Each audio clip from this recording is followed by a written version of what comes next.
Hello friends, welcome back to my channel. जय श्री कृष्ण। एक बार की बात है कि पांडव जन द्वैत वन में ठहरे हुए थे। दुर्योधन उस क्षेत्र में घोषणा यात्रा निकालना चाहता था। धृतराष्ट्र ने मना कर दिया। तब शकुनी ने कहा, राजन, हम लोग केवल गौओं की गणना करना चाहते हैं।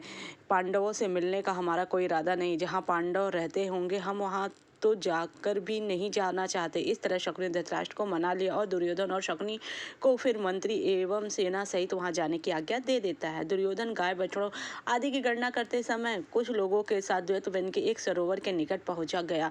वहां उस सरोवर के तट पर ही युधिष्ठिर आदि पांडव द्रौपदी के साथ कुटिया बना के रहते थे। उस समय राजसी यज्ञ कर रहे थे। तभी दुर्योधन ने अपने सेवकों को आज्ञा दी कि यहाँ शीघ्र ही एक क्रीड़ा भवन तैयार करें। जब उनके लोग इस भवन का निर्माण करने लगे तो वहाँ के रक्षक मुखिया गंधर्व ने उन्हें रोक लिया, क्योंकि उनके पहुँचने से पहले गंधर्वराज चित्रसेन उस जंगल सरोवर में क्रीड़ा करने के लिए पहुंचकर जल क्रीड़ा कर रहे थे। इस प्रकार सरोवर को गंधर्वों से घिरा देकर दुर्योधन पुनः उनके सेवक के दुर्योधन के पास लौटे। सैनिकों को आज्ञा दी कि उन गंधर्वों को वहां से निकाल दो, लेकिन उन सैनिकों ने उल्टे पांव लौटना पड़ा। इससे दुर्योधन भड़क उठा और उसने सभी सेनापतियों के साथ गंधर्वों से युद्ध करने पहुंच गए। कुछ गंधर्व ने भागकर चित्रसेन को बताया कि किस तरह दुर्योधन अपनी सेना के साथ यहाँ घुस आए। तब चित्रसेन को क्रोध आ गया और उसने अपनी माया से भयंकर युद्ध किया। दुर्योधन, शकुनी और कर्ण को गंधर्व सेना ने घायल कर दिया। कर्ण के रथ के टुकड़े टुकड़े कर डाले। सभी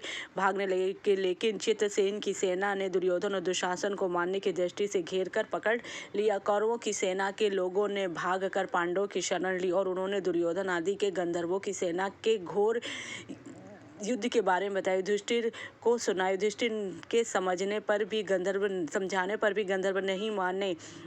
तब अंत में अर्जुन ने दिव्यास्त्रों का संधान किया। अर्जुन के इस अस्त्र से चित्रसेन घबरा गया। तब उसने अर्जुन के समक्ष पहुंचकर कहा, मैं तुम्हारा सखा चित्रसेन हूँ। अर्जुन ने यह सुनकर दिव्यास्त्र को लौटा दिया। फिर दुर्योधन आदि कौरवों को गंधर्व लोग युधिष्ठिर के पास लेकर आए और उन्होंने उन्हें युधिष्ठिर के सुपर्द कर दिया। युधिष्ठिर सहित सभी पांडवों ने दुर्योधन, दुशासन और सभी महर्षियों का स्वागत किया। दुर्योधन ने भरे मन से युधिष्ठिर को प्रणाम किया और अर्जुन ने कहा कि इस एहसान के बदले कुछ मांग लो। अर्जुन ने कहा कि अभी नहीं, जब वक्त आएगा तब मैं तुमसे मांग लूंगा। एक रात शिविर में दुर्योधन ने भीष्म पितामह से कहा, कुरुक्षेत्र के युद्ध में कि मुझे संदेह है कि आप हमारी तरफ से नहीं लड़ रहे, पांडवों की ओर से लड़े। मुझे लगता है कि आप पांडवों के प्रति आपके प्रेम के कारण ही आप पांडवों पर आत्मघाती प्रहार नहीं कर रहे हैं। आप जैसा शूरवीर योद्धा जो हजारों योद्धाओं को अपने एक ही बार से मार सकता है, ऐसे में उसके प्रहार से पांडव कैसे बच सकते? दुर्योधन के कटु वचन सुनकर भीष्म पितामह दुखी और क्रोधित हो जाते। क्रोध में भीष्म पितामह कहते हैं, तो ठीक है,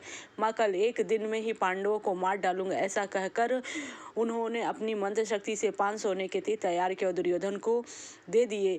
ये 5 तीर अत्यंत ही शक्तिशाली हैं, जिनको कोई रोक नहीं सकता। कल इन्हीं तीरों से पांडवों का वध कर दूंगा। यह देखकर दुर्योधन बहुत प्रसन्न हुआ और अब उसे विश्वास हो गया कि अब तो पांडव मारे जाएंगे। हालांकि दुर्योधन के मन में पितामह के लिए अभी भी संदेह था। वह सोच रहे थे कि हो सकता है कि पांडव प्रेम के प्रति पितामह यह तीर उपयोगी ना करें, एक रात में यह तीर कहीं गायब ना हो जाए। इस तरह उसने यह तीर अपने पास रख लिया।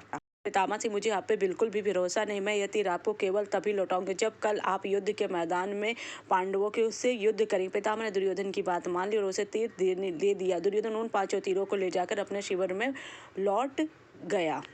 पांडवों के शिविर में यह खबर पहुंच गई कि भीष्म पितामह चमत्कारी तीर से पांडवों को कल वध करें। श्री कृष्ण अर्जुन को सारी बात बता दे। तब श्री कृष्ण अर्जुन से कहा कि तुम अभी जाओ और दुर्योधन से वे 5 तीर मांग लो। अर्जुन कहता है कि आप कैसा मजाक कर रहे हैं, भला मुझे वह तीर क्यों देगा? तब श्री कृष्ण कहते हैं कि याद करो, तुमने दुर्योधन को यक्ष गंधर्वों के हमले से बचाया था। उस वक्त दुर्योधन ने तुमसे कहा था कि जिस तरह तुमने हमारी जान बचाई है, आवश्यकता पड़ने पर जब तुम कुछ मांगोगे तो मैं दे दूंगा। यह सुनकर अर्जुन रोमांचित होता है और वह तुरंत दुर्योधन के पास जाता है और उसे निवेदन करता है कि आप अपना वचन पूरा करिए। दुर्योधन कहता है कि हाँ, मुझे याद है, मांगो तुम्हें क्या चाहिए? अर्जुन कहता है कि मुझे यदि कुछ क्षत्रिय धर्म और वचन के पक्के हो तो मुझे 5 स्वर्णिम तीर दे दो। यह सुनकर दुर्योधन चौंक जाता है। फिर वह बड़े भारी मन से उन तीरों को अर्जुन को देकर अपना वचन निभाता है, क्योंकि उसने दुर्योधन ने गंधर्वों से युद्ध के समय वह वचन दिया था कि तुम जो भी मांगोगे वह मैं तुमको दूंगा। लेकिन उस समय अर्जुन कहते हैं कि मुझे इसकी आवश्यकता नहीं है। लेकिन जब भगवान श्री कृष्ण कहते हैं तो वो तीर उनसे मांग लेते। अगर आपको मेरी जानकारी अच्छी लगी हो, जय श्री कृष्ण।